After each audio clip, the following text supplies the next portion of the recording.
I'm Mark Levin, and this is Life, Liberty, and Levin Saturday. Two great guests. We have Peter Schweitzer and former Secretary of State Mike Pompeo. But before we get to them, I want to underscore where the Democratic Socialists of America stand, and I want to underscore why they are so dangerous.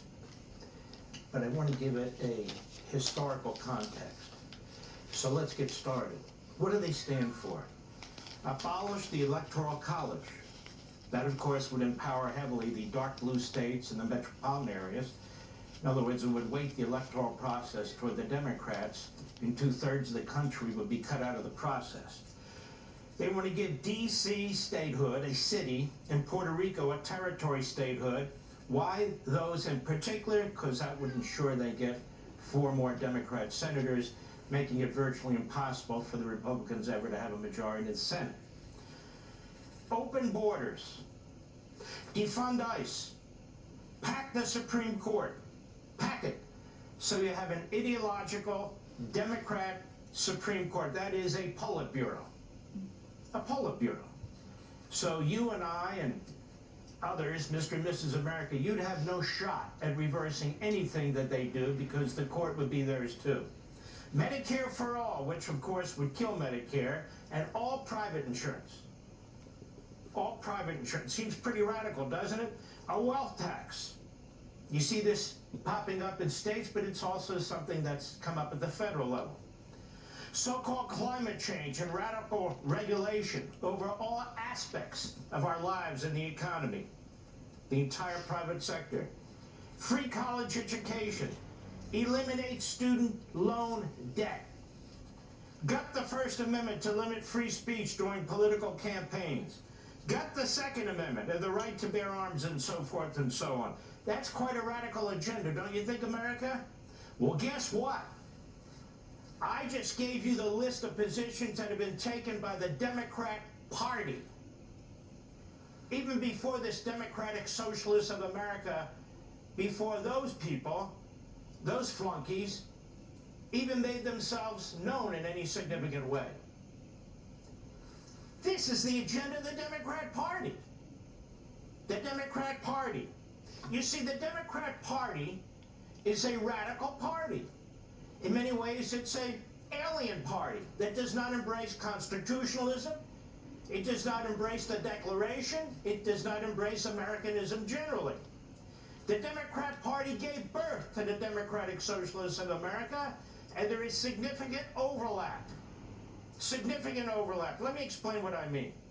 Now you know why I changed This parties from entire Democrat to Republican. Self-identified progressive movement, which I've called American Marxism, started in the 1890s.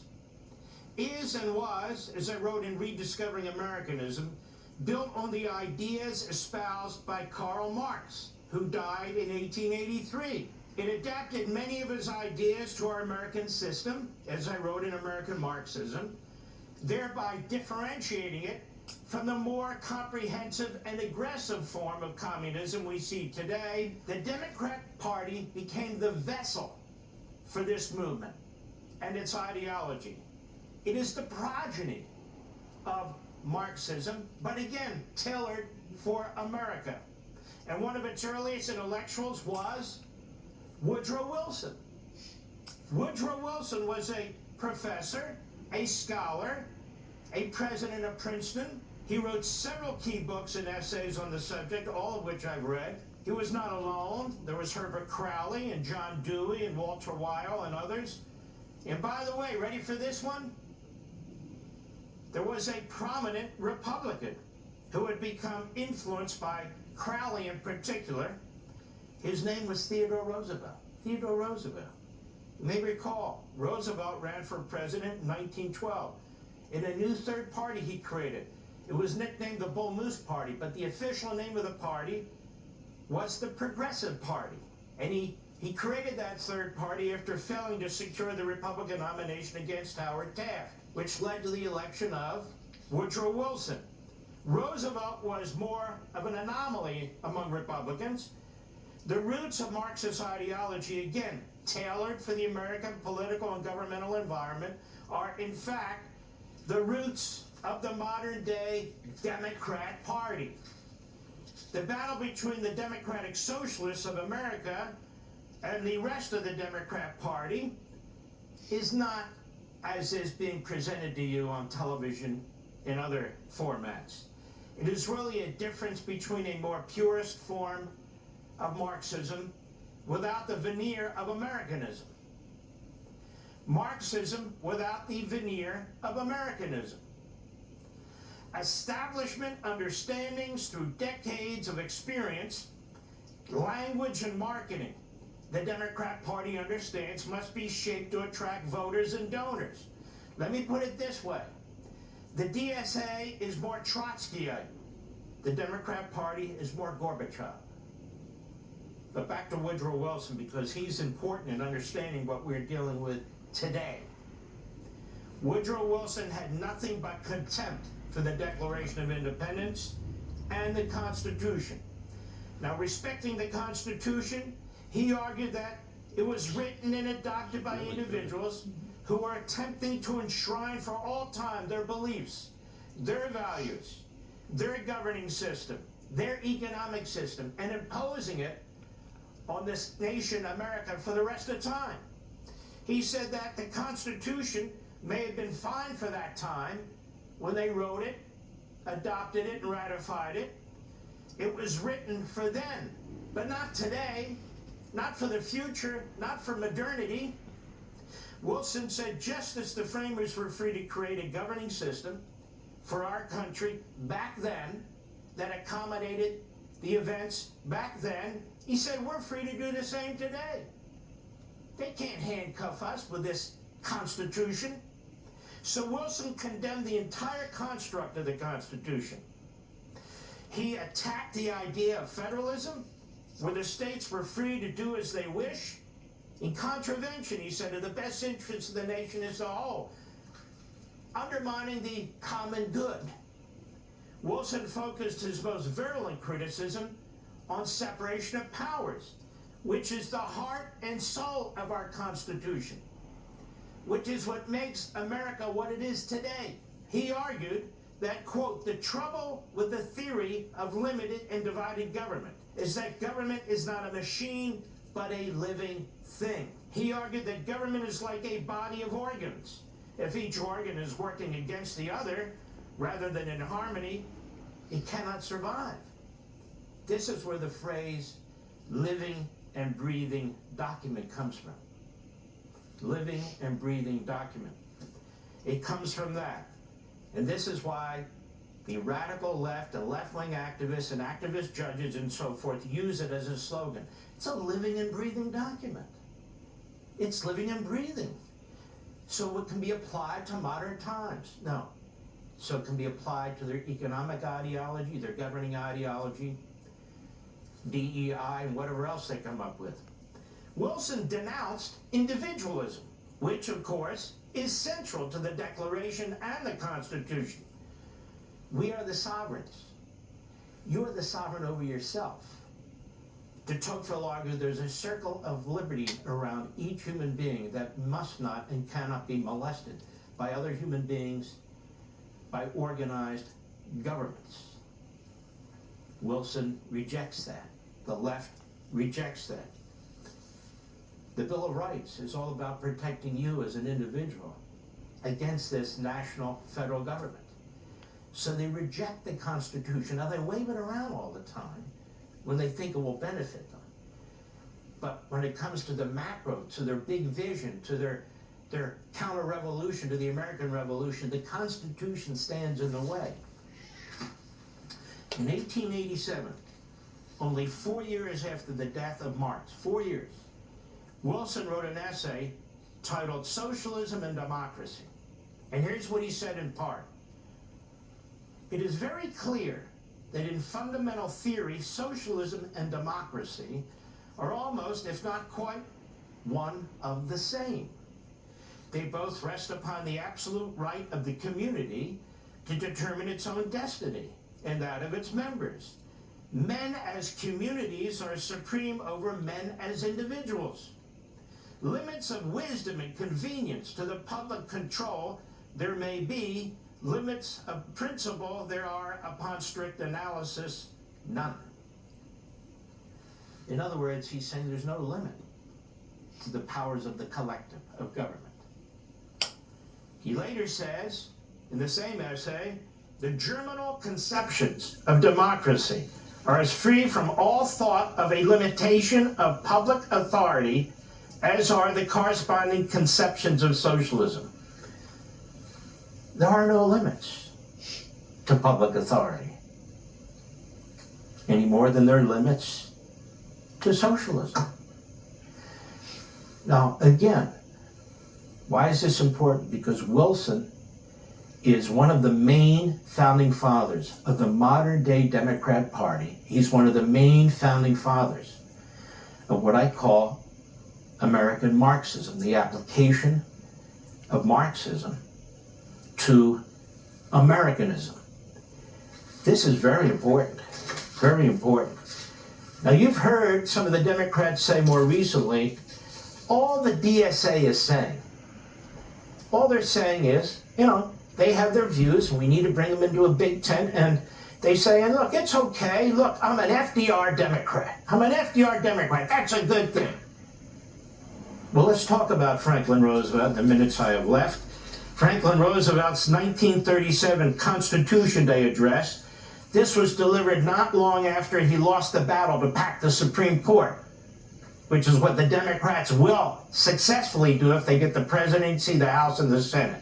Back then, the House Democrats in particular stopped the Democrat president. Today's a whole other story. So what did he say in this speech in 1937 after he lost the battle over packing the court? He said, quote, when they considered the fundamental powers of the new national government, they used generality, implication, and the statement of mere objectives as intentional phrases which flexible statesmanship of the future within the Constitution could adapt to time and circumstance. For instance, the framers used broad and general language capable of meeting evolution and change when they referred to commerce between the states, the taxing power, and the general welfare. No, they didn't. That's not what the document says, and it's not what the Madison notes demonstrate, they said, during the debates over the Constitution. He's saying, these words, they were very flexible, very general. There was ambiguity, and so the framers intended it that way, so they can't decide whether to trash the framers, trash the Constitution, or rewrite the Constitution and lie about the framers. FDR later said in that speech, for 150 years, we have had an unending struggle between those who would preserve this original broad concept of the Constitution as a layman's instrument of government, and those who would shrivel the Constitution into a liar's contract. You will find no justification in any of the language of the Constitution for delaying the reforms which the mass of the American people now demand. See, this is typical of the left. Where they're not trashing the Constitution outright, they're lying about the Constitution. They're really saying the Constitution's limitation on the power of the socialists or the Marxists. The power-hungry generally are a barrier to what they want to do and how they want to govern. The principles on which the Constitution was drafted are those in the Declaration, from the Enlightenment to Judeo-Christian value system. They are not principles that age over time, even though they are not newly invented. In fact, the so-called newly invented principles aren't new either. Feudalism, centralism, fascism, communism. The purpose of these principles is to provide borders to protect you, the individual, and the civil society, and our freedom, and our unalienable rights from masterminds and the mob. We as individuals have maximum freedom in a just and consensual society, but government does not have maximum freedom to do as it wishes. One of my favorite quotes is from C.S. Lewis, who wrote the following. Listen to this. Of all tyrannies, a tyranny sincerely exercised for the good of its victims may be the most oppressive. It would be better to live under robber barons than under omnipotent moral busybodies. The robber baron's cruelty may sometimes sleep. His cupidity may at some point be satiated. But those who torment us for our own good will torment us without end, for they do so with the approval of their own conscience. You hear that? Bernie Sanders, AOC, you hear it day in and day out. Mondami and so forth. They may be more likely to go to heaven, yet at the same time likelier to make a hell on earth. This very kindness stings with intolerable insults. To be cured, quote unquote, against one's will and cured of states which we may not regard as disease is to be put on a level of those who've not yet reached the age of reason, or those who never will. To be classed with infants, imbeciles, and domestic animals. You are just too stupid to know how to live. But these virtuous types, they know how you should live. That's his point. Point is that even virtue requires boundaries to prevent it from turning into fanaticism or tyranny. And when you hear the communists, the Democratic Socialists of America, and these Democrats, what do they sound like? It's also why the Democrats and the Democratic Socialists of America self-righteously wrap themselves in virtue, as they seek to destroy our republic. It's always said to be for the good of the people, especially the working people. The Democrat Party is the problem. The Democratic Socialists of America, don't get me wrong, they're a problem too. But they were birthed by the Democrat Party, and they have a whole lot in common, even though they may speak differently. I'll be right back. Need a new mattress but confused by... Welcome back, America.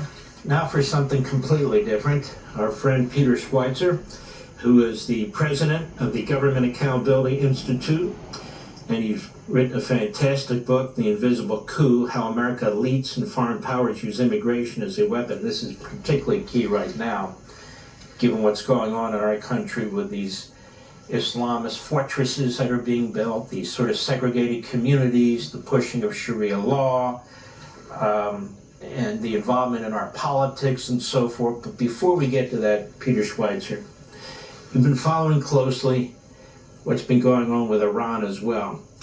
A couple of things I want to raise with you. Number one, is it not true that the ideology of this regime is we're never going to surrender?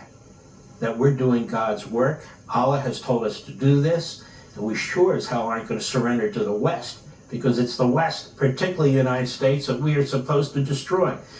So no matter how much economic pressure we put on, and it has been enormous, and it's having an impact on their economy, I don't know how much on the leadership, but certainly in their economy, can we expect an outcome where they're going to surrender? I don't think so, Mark. Look, if there were any doubts about that, look back at the strategic pause when President Trump said, we're going to try to negotiate a deal. They had an opportunity to negotiate a deal, and they walked away from it. What they are concerned about is their own survival as a regime. They're not concerned about the people around them. And the other myth that I think has been exposed by all of this, Mark, is that somehow there were factions in the Iranian government. Maybe there are factions, but there's only one that's really speaking at this point, and that is the most fanatical one. So the prospects of going forward are for the United States to essentially precipitate the collapse of the Iranian regime. I'm not advocating, I don't think it should involve boots on the ground. I think this is something that can be handled internally in Iran. But to your point, this is not a regime that is going to at some point say, guess what, we were wrong, or we were on the wrong path. The Americans aren't so bad. That is not going to change. So we need to expect that this is going to come to a head. Peter Schweitzer, the president has said they lie, and they lie, and they lie some more. They never keep their word. They're never bound by anything they agree to, and so forth and so on. So does that not raise the question of, if we're going to keep this economic pressure on, they're not going to surrender. Well, if we're trying to bring them back to the negotiation table, what's the point of that? If whatever we negotiate, they're not going to honor because they're liars. Yeah, no, that's exactly right. The only thing you can hope for is that there is some internal revolt in Iran. There have been people talking about the fact that there's a lot of tension, for example, between the Revolutionary Guards, which are the ascendant power, which are the most radical power, and then there are people in the regular army that don't quite share that ideology. They really don't have a voice now. They haven't had a voice in a long time. But is it conceivable that the Iranian military might try to get rid of the Revolutionary Guard and replace the government? That's certainly a possibility. And I think that's part of what Trump has been trying to do. Mark, you've talked about this, and it's been reported that, Trump has really focused a lot of the military strikes against the Revolutionary Guards. They've hit the regular military when necessary, the Navy, for example, and air defense system, but they're not going after the heavy Iranian army targets. And I think the theory is maybe those guys want to kick out the Revolutionary Guards, but at the end of the day, I'm kind of where you are. We had the strategic pause. We gave them an opportunity to cut a deal that would have been a reasonable deal, a fair deal, given the correlation of forces between the United States and Iran, and they basically snubbed their nose at us. And that's where we are. And we have made the right decision here, because for all the discussion, Mark, of, oil prices are high, imagine how high the price of oil would be if Iran had nuclear weapons. And they would be twice what they are today. So the strategic choice was correct. Trump, I think, has demonstrated flexibility in hoping for a deal, but it's basically been demonstrated they don't want a deal and they're not going to negotiate one in good faith. When we come back, then, let me take you to the next step. The likelihood of them surrendering is very low. The deal that they will honor is not low. It's not going to happen. They may enter a deal, but they're not going to honor it. But then there's the third step. Why the hell aren't we training and arming opposition groups? And if they don't exist, helping to create them. I've seen reports that people are looking to overthrow this government. They're collecting bricks and shovels and so forth. No, the Reagan doctrine worked. Can it work here too? That's my question to you when we return. We'll be right back. Attention homeowners.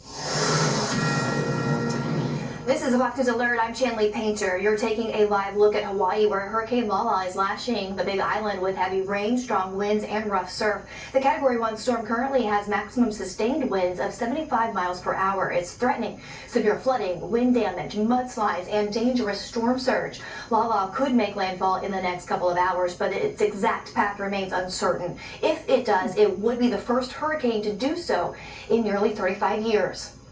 And tensions remain high across the Middle East as peace talks between the U.S. and Iran appear stalled. The two also remain at odds over control of the Strait of Hormuz. Tehran says the key waterway cannot be seized with a tweet after President Trump claimed he would soon declare it a U.S. territory. Iran is accused of attacking at least 3 ships in the strait in the last week. I'm Shanley Painter. Now back to life, liberty, and Levin.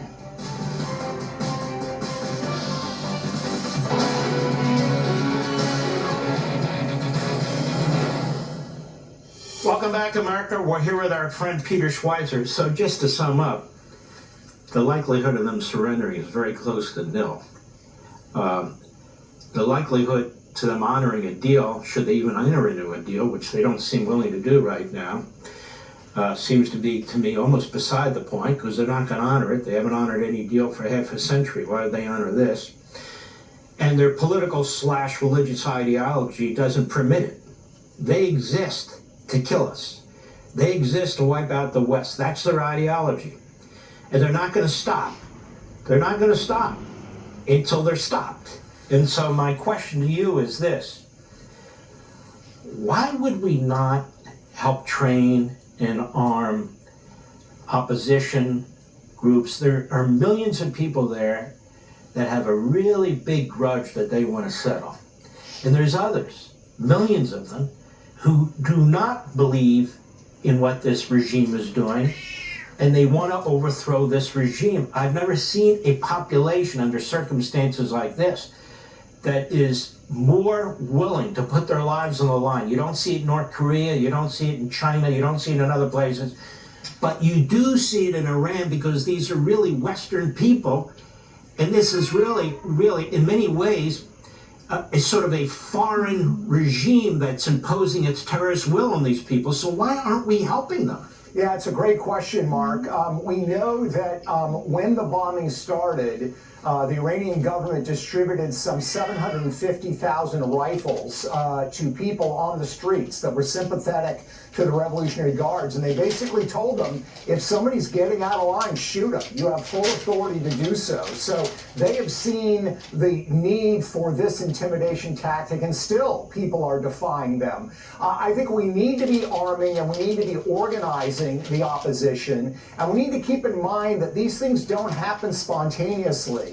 The Reagan Doctrine, which you and I both are familiar with and saw how successful it was, things didn't happen spontaneously in Nicaragua or Angola or Laos or wherever it occurred. It happened because we organized it, we armed them, we trained them, we gave them a political voice. We should be doing the same thing in Iran. Now, some of them are people like the Kurds that are, are regional figures who have long time had opposition to the Iranian government, but they're people that are regular Persians that are part of the normal majority ethnic leadership in Iran that are also opposed to this regime. So that needs to be the next phase. What we don't want, Mark, is a protracted situation where over the course of months and years, the Iranian government gets to drag this along. Because if we know something about the history of the United States, unfortunately, when it comes to strategy,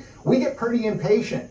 And you get a new government in there, a new administration, you get a Democrat in there that'll sign a quick deal with the Iranians with no requirements, we're going to end up being in a worse situation than we have been in the past. So this is the next step we need to take. I think it's a logical one, and you are quite right. Iran used to be the most advanced society in that entire region.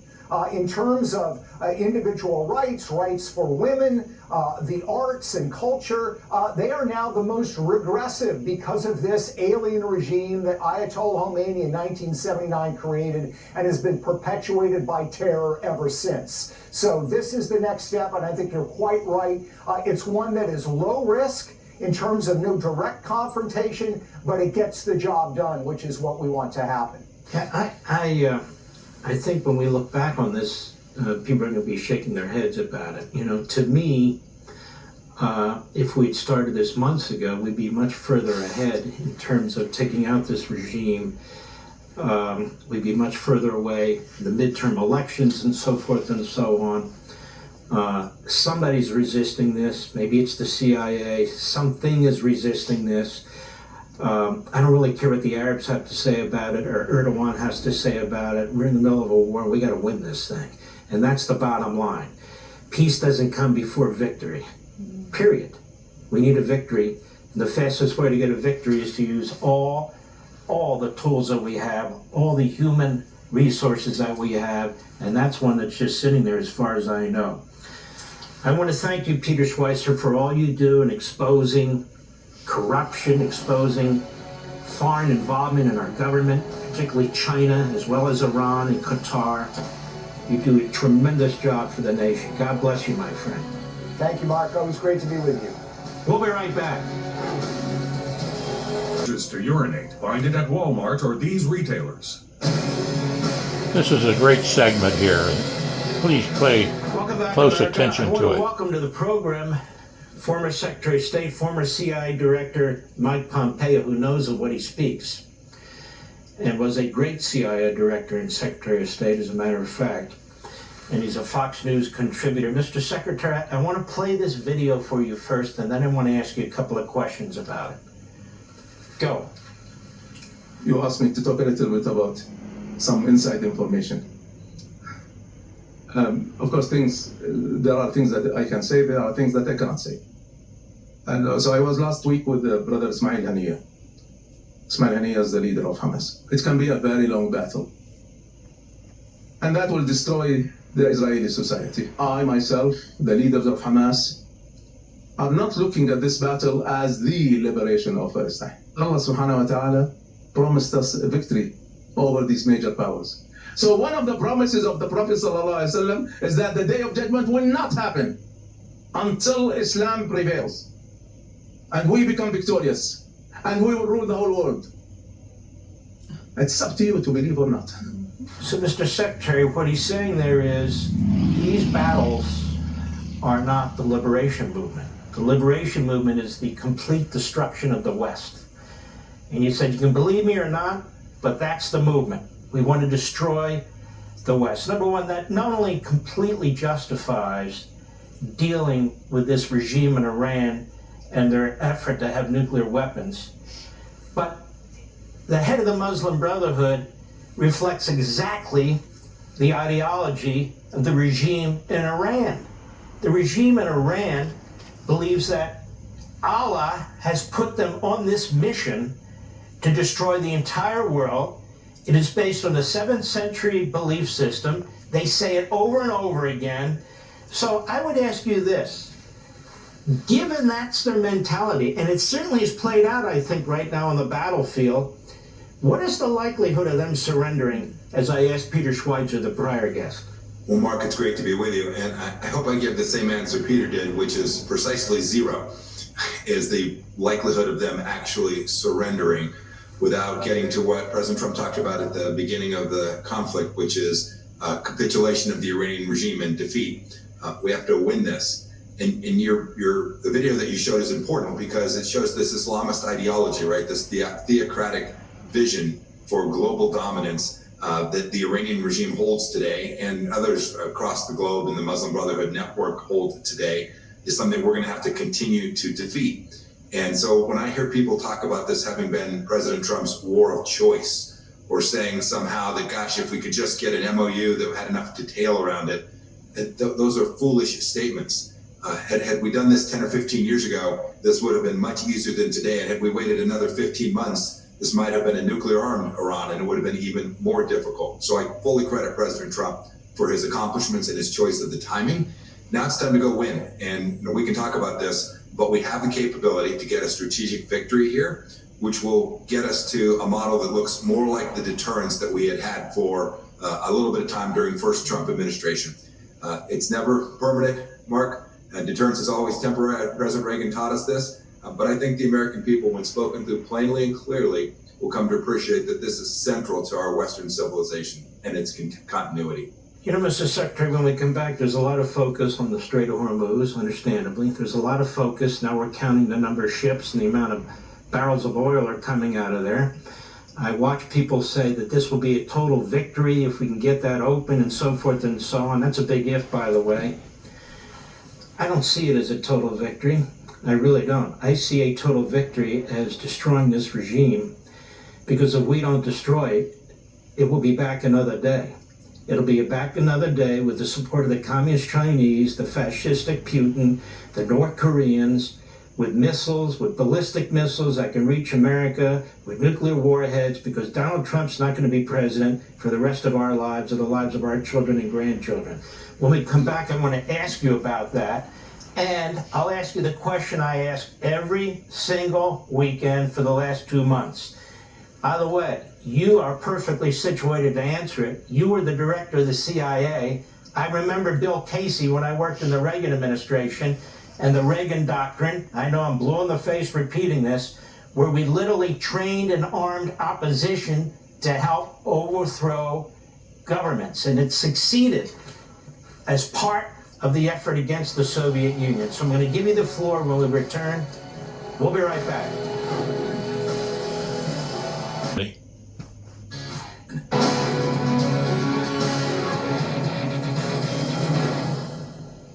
Welcome back, America. Mr. Secretary and formerly Mr. Director of the CIA, why do you think we're not helping back opposition forces, training them, arming them? The CIA has done it before. You were the director of the CIA. There must be a decision just not to do it, or we don't know about it. Yes, Mark. Well, look, I hope it's happening and we're simply not aware, but that would be excellence from our intelligence community if that was taking place. I haven't seen any evidence of that, but clandestine operations sometimes go on and we don't know. It is an incredibly important feature of our strategic success. We don't need to do this alone. We can have great partners in the Israelis who can assist us there to identify the right organizations, to provide the right tools, the right munitions, the right communications capabilities, all of the things that we have seen done where the United States has armed opposition forces to protect America, right? To do the right thing for our country.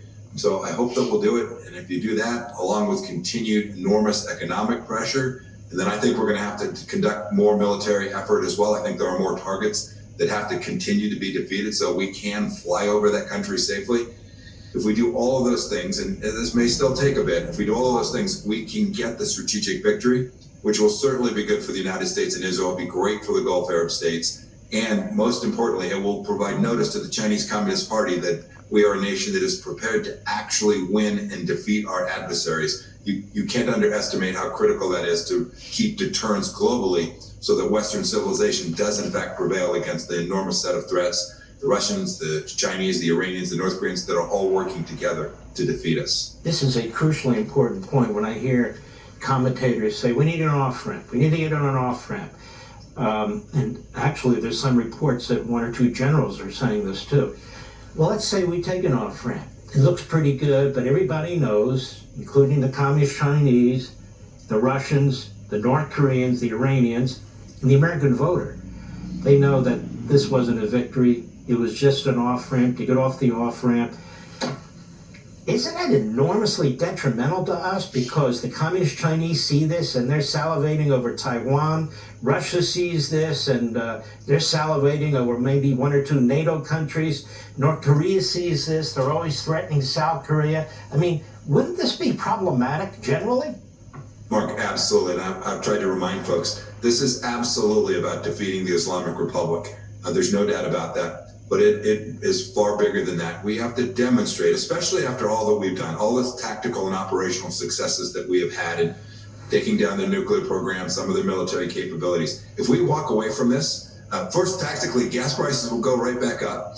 Second, they'll have a pathway under a Democrat president to a nuclear weapon. And then thirdly, the whole world will see, our friends, our allies will see that we can't be trusted to be their partner to finish the job. And our adversaries will see that the American people aren't prepared to do the necessary to protect themselves and Western civilization. So we have to get the victory here. It is entirely possible to achieve. We simply need to stay the course. And when we do that, I've never seen a nation like America, 250 years strong, that has demonstrated that when it is focused and resolved, we win. Very quickly, we don't have a lot of time, but I want to ask you this. The Strait of Hormuz, people say, if we can get that open and get the oil through there, that's a big accomplishment, which it is. But doesn't the strait also have other strategic value, like military, naval ships going through there and so forth and so on? Isn't it even more than just the necessity of oil? And what's the precedent set if it's not open in terms of international waterways now being claimed by hostile countries? That and South China Sea by China. That if we agree to give it to them and it stays open, isn't that a problem? Mark, it's a huge problem. And your earlier point, reopening the strait is necessary, but not sufficient, right? It's not enough. So that would be a good thing. We need to do it, but there's a lot more work to do. And your more strategic point is absolutely right. Were we to give the Iranians control or to be able to charge tolls there, think Strait of Malacca, think just right across the road in the Bab el-Mandeb. Every hostile nation will say, we want to do that too. And if they see that the United States will come, maybe push back for 2 months or 3, but then walk away, I assure you, we will have more grief, more trouble, and a lot more risk for American commerce and a lot more risk to American security as well. I think you agree with me that our Commander-in-Chief, Donald Trump, he is very much interested in victory. He's very much interested in resolving this in a way that the rest of the world sees that we're not messing around. I don't know about all the advisors and so forth and so on. I happen to think that he's the smartest of the whole bunch because he's president of the United States, and I think he knows exactly what, in the end, he has to do. What do you think? I couldn't agree more. And we've seen that, Mark, with Epic Fury. We've seen this with Midnight Hammer. We saw this with the strike against Qasem Soleimani. Many advisors around him told him not to do each of those things, but the president understood how to put America first, and I'm confident he'll continue to do that. Yeah, I agree 100%. All right, thank you, Mr. Secretary, for all you've done in the past and your brilliant commentary. God bless you, my friend. Thank you. God bless you too, Mark. We'll be right back. It's me.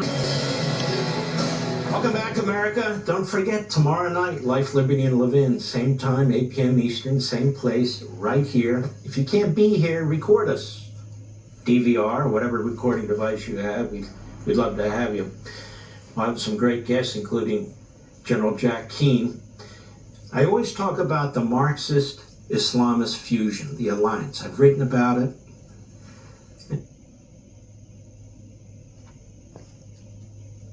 I hope you've enjoyed this. It's, in my opinion, as an advanced government teacher, history teacher, former superintendent of education at Kentucky, and several other positions in government over the years. At 82 years old, the best president we've ever had is Donald Trump, and he's doing the job right. And we need to stand behind him completely, support him, and be wise. America is vulnerable. As long as we let our guard down, we must fight. We must be prepared to fight, to hang on to our Constitution and our freedoms for all of our citizens. God bless you. If you want. Yeah. All of our extraordinary progress to restore safety to every community in our land, the radical left to Marxists, the communists, these aren't socialists. Socialists are no good, but communists. Remember I said at the State of the Union speech last one, we will not be a socialist country. I was right. They want to make us a communist country. They've skipped socialism.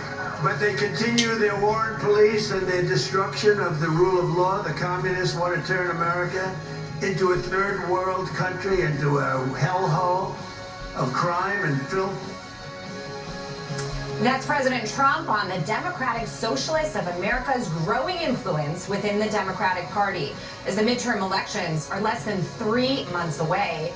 Good morning, everyone. Welcome to Sunday Morning Futures. I'm Jackie DeAngelis, in for Maria Bartiromo. Just ahead, the chairman of the Republican National Committee, Joe Gruters, is here on what's at stake this November, with the RNC set to host its first ever midterm convention next month in Dallas. Plus, New York Republican Congresswoman Nicole Malliotakis with a first-hand account on the impact of New York City Mayor Zohran Mamdani's socialist agenda, what it's done to her constituents in Staten Island and Brooklyn. Then, new texts revealing Dr. Anthony Fauci privately expressing concern over the effect COVID-19 shots might have had on pregnant women, despite telling the public they were safe and effective. Senator Ron Johnson, one of the lead Senate investigators into Fauci, will join us with his reaction. And I agree with Rand Paul about Fauci. Showing one day Terrible. after President Trump fired FBI Director James Comey, the Bureau launched an investigation into then Attorney General Jeff Sessions over allegations of making false statements to Congress. House Judiciary Committee Chairman Congressman Jim Jordan is here on the timing of the Bureau's investigation, which was codenamed March Toll. Then Iran continues to fire at ships in the Strait of Hormuz as Taiwan prepares for a potential attack from China, conducting its largest military drills ever. Former Deputy National Security Advisor Victoria Coates will join us on Iran's refusal to give up its pursuit of nuclear weapons, with China setting its sights on reunification with Taiwan. It is all right here, right now, on Sunday Morning Futures.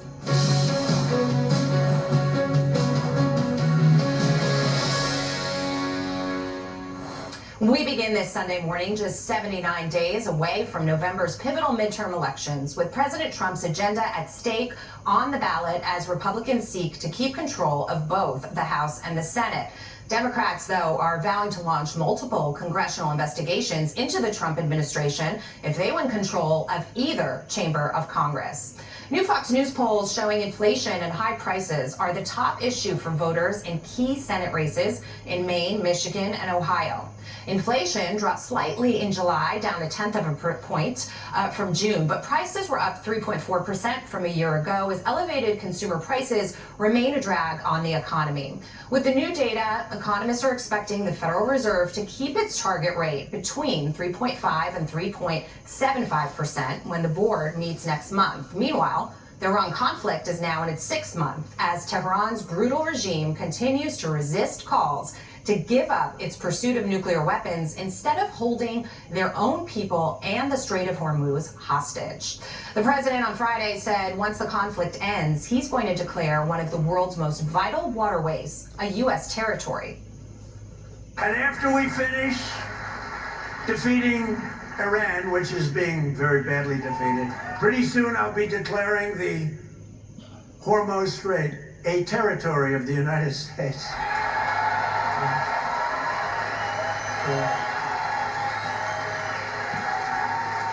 Essentially, that's what it is. We have the blockade. No ships get through unless we want them to. Iran pushed back on the president, saying the Strait of Hormuz will remain in its control as Tehran continues to fire on ships in transit.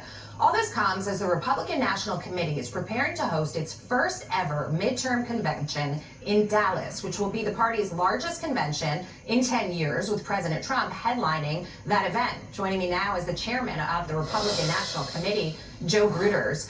Chair, thank you so much for being here. Let's talk a little bit about the messaging at this crucial event. Messaging is front and center. You know, the DSA voters, their heels are dug in, but you've got independents, you've got your base, you've got moderates that you still can sway. So what is the tone going to be, and what do you want to communicate to people out there who are thinking about what they're going to do in November?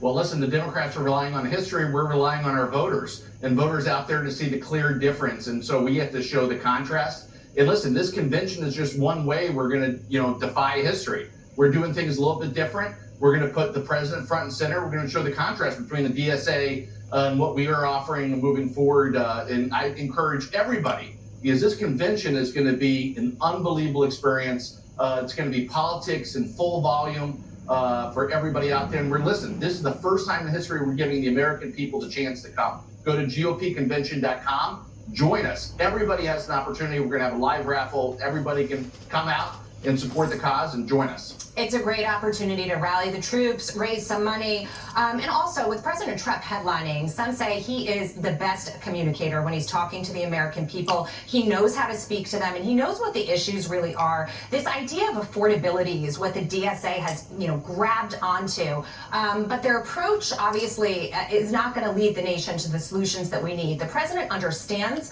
affordability is an issue, and he speaks to people directly about it. Well, listen, the president's been going to bat for the American people since day one. 5 decades of politicians in D.C. have been selling out the American worker. That's why he passed the working family tax cuts, no tax on tips, no tax on overtime. That's why he's trying to make sure we have fair trade deals. That's why we have things like the Trump RX accounts, which have reduced prescription drugs 300 to 500%. He is going to bat for the American people. He wants everybody to have the chance of the American dream. And those are the things we got to showcase at this convention. Yeah. We already saw what happens when the Democrats take control. Look at the shutdown, the 43 days. They're going to have investigations. It's going to be obstruction. It's going to be impeachment. These guys are not just focused on Trump derangement syndrome now. Now it's all about American derangement syndrome. They don't want America to win. Look what their candidates believe, what these candidates say they want to do. Get rid of Thanksgiving. Get rid of July 4th. Basic things that as Americans we all like. They want to fundamentally change the country. We can't let that happen. That's what this convention is going to be all about. We're going to show the American people the real contrast between and the two directions these parties want to take. Yeah, sometimes people have a short memory. They're not thinking back to Biden's 9% inflation, gas prices at $5. President Trump has done a lot through the big, beautiful bill, making those tax cuts permanent for people and adding extra tax cuts that put more money in everybody's pockets. I think that's part of the messaging that he'll try to balance when he's also looking at the issue of the Iran war and higher oil and gas prices, to put it in context for people, but also to talk about what he will be doing moving forward. Well, exactly right. And look what the DSA candidates want to do. I mean, they want to completely shut down everything, and they want to continue to allow tens of millions of illegals through the southern border. The president doesn't get enough credit. The fact that he shut down new releases through our southern border We're at zero, I think, for 16 consecutive months in his efforts overall. The Democrats want to, and DSA want to abolish ICE. But you can't expect anything when you have Mandami, AOC, Bernie Sanders in control of your party. We have the greatest showman that's ever lived, and that's how we're going to defy history. We're going to put Trump front and center of this convention. It's going to be a Trumpapalooza. It's going to be an amazing opportunity for us to basically go out there and tell the American people all the great things what this president has done, and all the great things that we're going to continue to do over the final 2 years of this administration. And it's interesting because the DSA's strategy might end up actually hurting them, since they've got pockets of strength, but they don't have wide-reaching appeal. Even Hillary Clinton warns that the GOP's anti-communist platform, right, because you're speaking the truth about that, actually will have be a very effective attack on the DSA. Well, I can't believe that the DSA lunatics think that what's going on in Havana, Caracas, and Moscow is the path that they want to take America down. Like I said, this president cares about the American worker. He's gone to bat for him every single day. He wants every American out there to be able to have that chance at the American dream, no matter what that is and how they see it. But we have to continue to fight. We have to get good Republicans elected. I say, go to GOPconvention.com. Join us in Dallas. It's going to be the most amazing convention we've ever had. It's going to be just like a real convention, but we're going to have a lot of superstars there, and it's going to be a real crowd pleaser. And I think that the president's going to knock it out of the park. And as I mentioned, these midterms, very important. The balance of power, just not in terms of where the country goes from here, but also if it shifts, you're going to see more lengthy investigations into nothing, dragging the feet of what Congress can actually do for the American people. So there's a lot at stake here. Just want to get your sense on how things have been going so far, and some of the primaries coming up in key states like Florida, where you expect to see strength, and how it goes. Well, I'm in Florida right now. We have a ton of great candidates because of the redistricting efforts. We have 4 open seats here in Florida in Congress. My guess is we sweep all 4 of those. I think Alaska, we have strong candidates too. And listen, we're on the brink of defying history. We could do this. In the Senate, it's a 53-47 split. But if you look at our candidates, if you look at Mike Rogers, he's going to beat El Sayed. Sununu's going to win. Collins is going to win. Paxton is going to win in Texas. I think we either keep 53 or maybe even pick up a seat. And on the House side, we're looking even better. And it's a lot to do with the president's involvement in picking candidates. We have enough MAGA warriors now across this country, including the ones we'll pick up on Tuesday with these primaries, to push forward in November against these DSA candidates, against these radical leftists. And we'll be able to put forward a slate of candidates that are winners. And then we have the resources. And then we're doing things like the midterm convention, GOPconvention.com. Join us. And then we have the best showman that's ever lived in Donald J. Trump. Okay. We're going to go out there and do a lot of rallies. We're going to go out there and pump our message. And we're going to make sure that we deliver for not only this president, but for the American people. Because after what happened in Butler, Pennsylvania, where they tried to take him out, I think the president got a second chance at life. He's using that to make sure that he goes to bat for the American worker and really does everything he possibly can, not only save the country, but save the world. And all eyes will be on this event in Dallas. RNC Chairman Joe Gruters, thank you so much for being here. Really appreciate it. Thank you. All right, now this. He did not. Government Transparency Task Force releasing new documents into the origins of the Russia collusion scandal this week. The declassified records showing the FBI opened an investigation into then Attorney General Jeff Sessions one day after President Trump fired FBI Director James Comey over claims Sessions made false statements to Congress about communications with Russian officials. Then, Democratic Senators Patrick Leahy and Al Franken sent a letter to Comey demanding the Bureau investigate Sessions for lying to Congress. At the time the probe was opened, Sessions already had recused himself from the Russia investigation, leading Deputy Attorney General Rod Rosenstein to appoint Robert Mueller as a special counsel into Russia collusion. Meanwhile, the task force releasing documents on another covert operation the FBI ran, codenamed Round River. It was set up to discredit corruption allegations against the Biden family as Russian disinformation.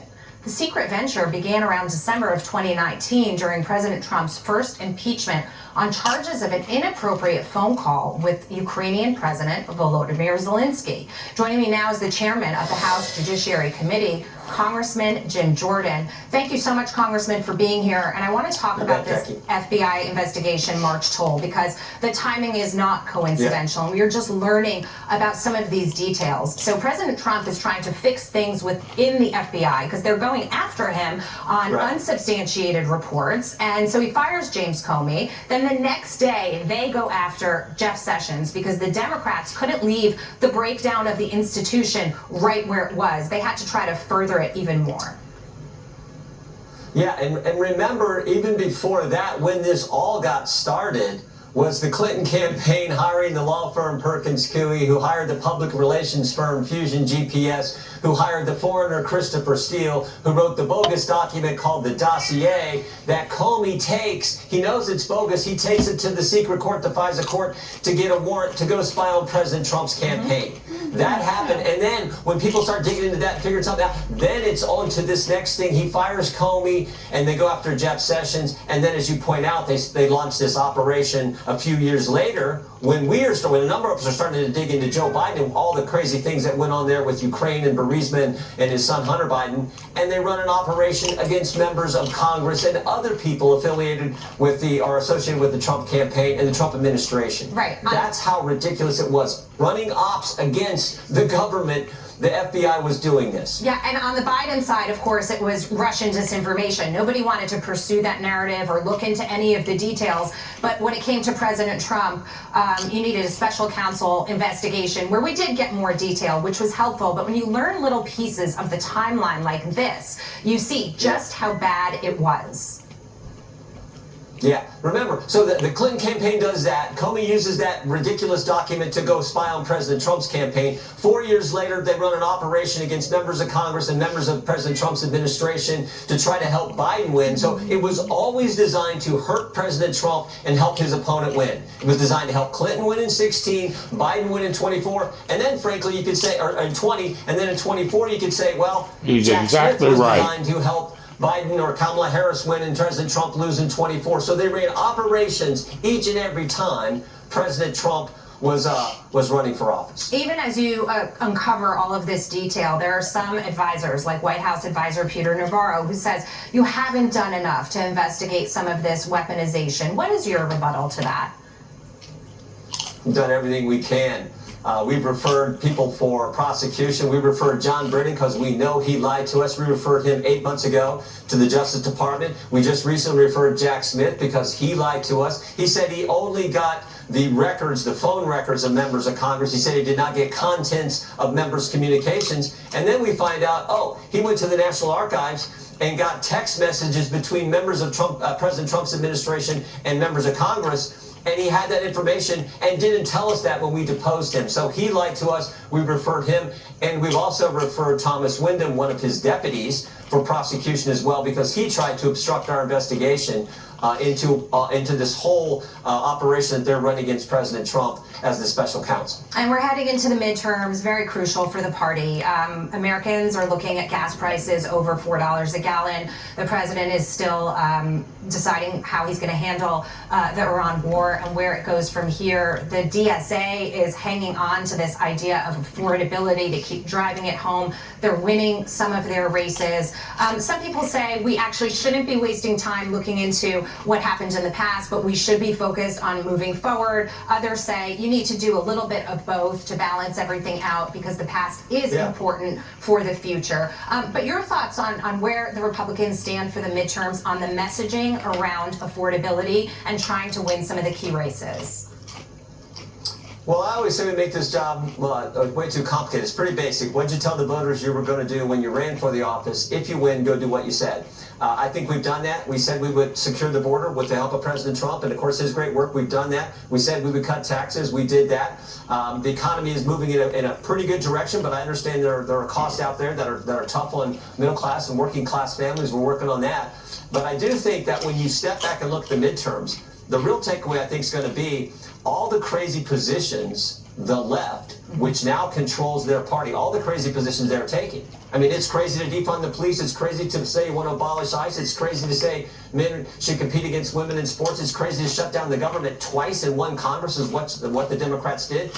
It's crazy to have this sanctuary jurisdiction policy where politicians tell local law enforcement not to work with federal law enforcement when it comes to enforcing federal law. Dumbest thing I've ever heard. So all these crazy positions, not to mention the DSA candidates who said they don't like Thanksgiving, don't like football, and don't like fireworks, for goodness sake. So I think we need to show that contrast and remind voters we are working on the affordability issue while we have done what we said we would do when they elected us in 2024, namely securing the border and making sure their taxes are low. Yeah, and the Democrat Party gave the reins away to some of these people who are just going to the far left fringes and extreme. But then there are people like AOC who have been smarter about it. Now she's laughing off woke one because she might want to run for president, and she realizes there's not a national platform for that for her.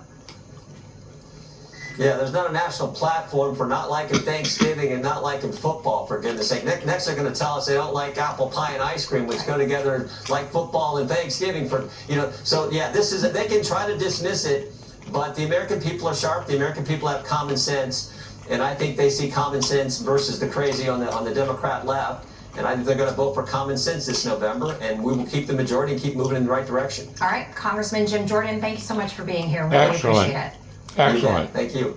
He is Coming up excellent. next, homeowners in New York City are fighting back after the city published their names and addresses, claiming they owe taxes on second homes, even though the majority on the list insists their properties are their primary residences. New York Congresswoman Nicole Malliotakis is here on the impact Mayor Mamdani's socialist agenda is having on homeowners right here in the Big Apple. Look at that rack. Mercy. Okay. It's the greatest like fishing place ever.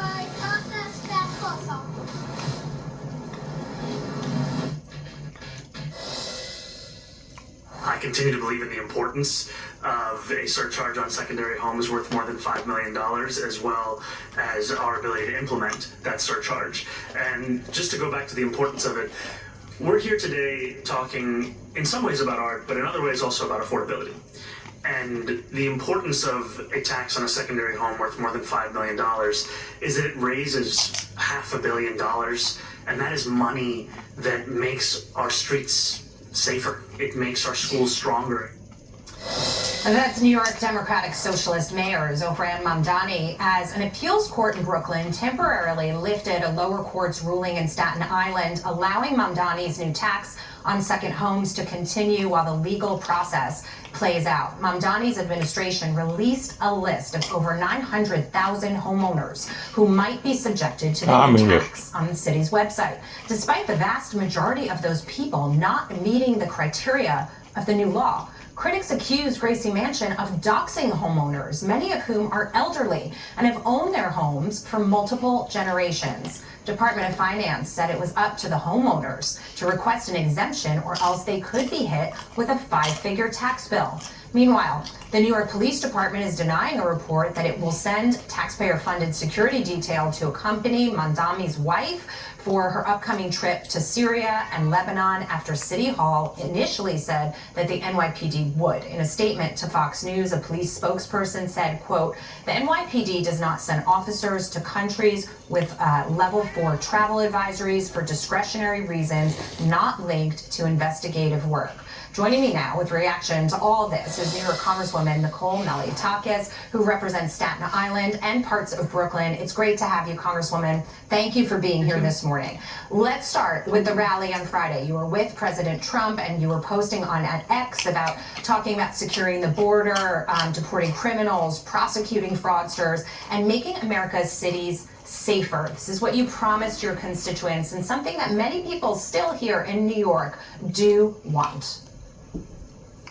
Yeah, look, the last year of Joe Biden, I did a Freedom of Information law request and found that there were 16,000 crimes committed by thousands of individuals who were here illegally and residing in luxury hotels paid for by we, the taxpayers, thanks to New York Democrats. The reality is that President Trump and Republicans in Congress have stopped that. They deported these criminals. They have secured the border. We're going after the fraudsters in our country that are really taking money and stealing money from the taxpayers. And we should also point out that despite all this, Governor Hochul is doing everything she can, doubling down to make it more difficult for ICE to do its job. In the last few months, ICE has detained individuals that were convicted of murder, of manslaughter, of sex abuse, of rape. These are people that were on our streets because Kathy Hochul and the Democrats are putting criminals before the public.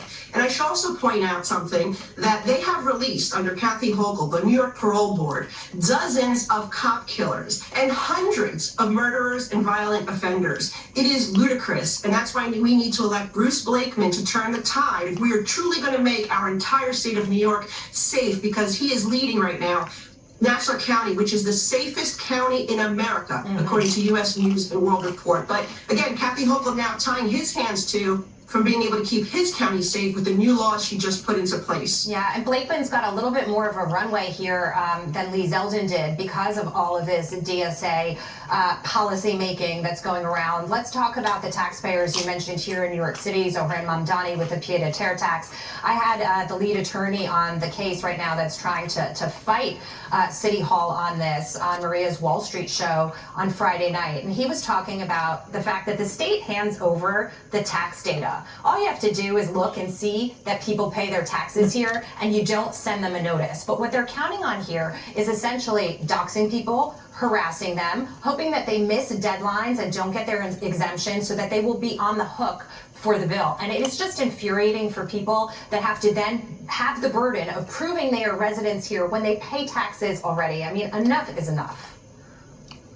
Yeah, it was a disastrous, sloppy rollout. But not just that, they had people on this list that not only are they primary residents of New York City, but they do not go meet anywhere near that threshold of owning a $5 million house. We're talking about middle-class constituents of mine that are on this list erroneously. And now the burden of proof is going to be placed on them. You know, I think this is much larger. What this is really is a slippery slope. He's starting with this because he thinks he can get some support, but he really wants to go after private property ownership. He said it in a podcast when he was running that he expressed support for abolishing private property ownership, which is right out of the Karl Marx Communist playbook. He needs to be stopped now. So proud of my local constituents, led by Councilman Frank Morano, for launching this lawsuit, because we need to fight this and win this now. Yeah. This is a guy who will go after the middle class. He's already driving them out, and people can't afford to live in our city. He's making affordability much worse. Yeah. Ask my constituents. And the rent freezes prove that, but that's a separate topic. I mean, he can't directly confiscate wealth, but he wants to, and he's using taxation as a mechanism to do that. But Congresswoman, while I have you, what I find interesting about him is he's seizing on some of the things that you've had success with, because he understands that some of these ideas are too radical and too polarizing. On the economic side, he is going after it, but on the policing side, he recently stepped away from abolishing the police and abolishing prisons. I find that interesting because AOC is trying to laugh off Woke One. They do realize that there's only so much Americans can take. Yeah, and as Zohran Mamdani, when he ran for the New York State Assembly, defunding the police was one of his main platform. He is somebody who cannot be trusted. He obviously is very phony, but we know that he supports that radical ideology. He just endorsed individuals who called for no jails, no cops, no borders. They want to defund our military. They wipe their hands on the American flag. I mean, give me a break. These are the candidates that will be coming to Congress as part of the Commie Caucus next year, and that is why we must have a Republican majority, because if we don't keep this Republican majority, they will be running the show, and they will continue to push and enact these radical things. So we need to continue to stay the course, work on President Trump's agenda. We delivered the largest middle-class tax cuts. They wanted to hike taxes by $4 trillion. And Zohran Mamdani, by the way, has a budget of $126 billion. So he's looking for more cash grab when he has a city budget that is more than nearly every state in the union. It's incredible. It is incredible, and we had the RNC chair on earlier this hour talking about the midterm convention in Dallas, and this is all going to be part of the messaging there. So we appreciate your time today, Congresswoman. Thank you so much for being here. Thank you. Coming up, Taiwan is prepping for a potential military showdown with China. Former Deputy National Security Advisor Victoria Coates is here on the rising tension between the two nations as Chinese President Xi Jinping promises to reunite the two countries under communist rule.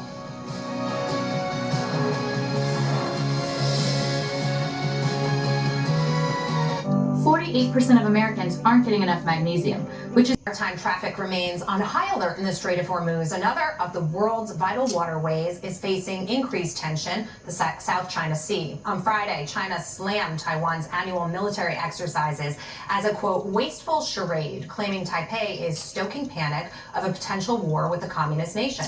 Taiwan spent 10 days carrying out its largest military drills ever, simulating what a possible attack from China would look like. Joining me now with analysis is former Deputy National Security Advisor Victoria Coates. Victoria, thank you for being here this morning. And this is all coming in the backdrop of President Xi coming to meet with President Trump September 24th. And I'm thinking about all the things that they have to talk about, but I imagine this will be on the list as well. And I'm wondering if China sees this window right now where the Iran conflict continues as maybe a potential pocket of weakness to come at President Trump. I mean, Taiwan is obviously exercising these drills for some reason.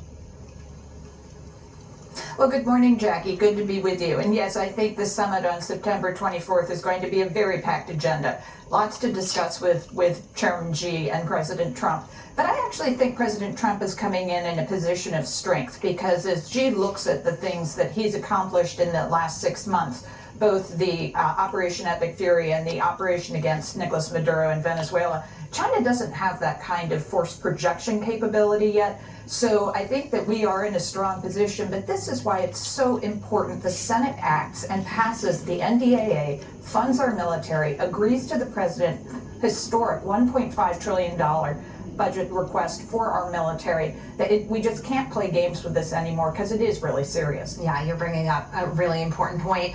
Another thing I think they'll talk about is artificial intelligence. Obviously, we are in a huge race with China, and President Trump has been a proponent of AI here in the United States. He wants it to move forward, and he wants us to win. But that does not mean that the Chinese are sitting back in any way. They're trying to innovate as quickly as possible. But we're dealing with a little push-pull here on regulation. Should we be regulating our own industry when other nations are not? We're looking at some of the risks and trying to balance all that, but at the same time, our competition doesn't have those kind of guardrails. No, and this is going to be, I think, really the defining issue of the second half of President Trump's second term. You know, that how are we going to manage AI? Because there's going to be a Chinese platform, there's going to be an American platform. We need to establish the gold standard in terms of both capability and safety, because China won't. They're just going to try to exploit it. And we also need to make sure we are fostering our innovation base. We are much, much, much more innovative than they are. That's why they all want to come to university here and come work in Silicon Valley, because we're the ones who are inventing things. So this is our critical edge. We call it the qualitative technological edge. There's also qualitative military edge. This is just as important as our military now. And that's what we can offer partners and allies. It's one of the reasons I think you're seeing so many countries around the world, even former enemies like Vietnam, start to pull closer to the United States because they know we're going to be the partner of choice. But we have to make sure that we're keeping our strength up and we're investing where we need to. Yeah, and the president seems to be doing that. I've just got 30 seconds left for your final word, Victoria. Right. No, I mean, I think this is America's promise for the future. It goes hand in hand with our energy resources, which are going to fuel the world. We're probably going to get more sanctions on Iran coming this week. They probably are going to be China related. That's more for that agenda in September. But I think that we're going to have, we're going to come out on top on this one. And the sanctions have been very powerful. You starve their economic stream and all their power erodes. Thank you so much, former Deputy National Security Advisor Victoria Coates. Great to see you this morning. Thank you, Jackie. Okay, that does it for Sunday Morning Futures. I'm Jackie DeAngelis, in for Maria Bartiromo. Have a fantastic Sunday, everyone. We hope you have a great day. From June Diamond and John Stephenson here. Travels with Dr. John Stephenson on YouTube and Facebook. Don't forget to listen to WIOK 107.5 on the radio dial, FM, Post Office Box 50, Falmouth, Kentucky, 41040 zip code. Gil and Jan Hammond, 35 years of gospel music and great news and a great Christian team. If you got questions, give me a call at 859-750-0000 or send me an email, js7500000@gmail.com. God bless you and have a great day. Go to church. Take time for prayer. The Lord giveth and the Lord taketh. Love your life and what you've been given. It is not accidental. Search for your purpose and do it as best you can. Forgive, it frees the soul. Recognize the special people you've been blessed to know. Live for today. Enjoy the moment. Go to church. Go to church. God bless you all. Great products and next day delivery help him rise to every challenge. Call 43 years old, I don't mess around with products that waste money. No messy strips. Just add a little bit on top of your toothpaste when you brush your teeth. And ta-da! Magic happen. Our patented polyclean microfoam lifts. I drink coffee every day. I started noticing that my teeth were not as bright as I like them to be, a little dingy, but Smile Active, it works. Got your boy. Restoring your bright, youthful smile. Plus, it to work. Whiten your teeth or get your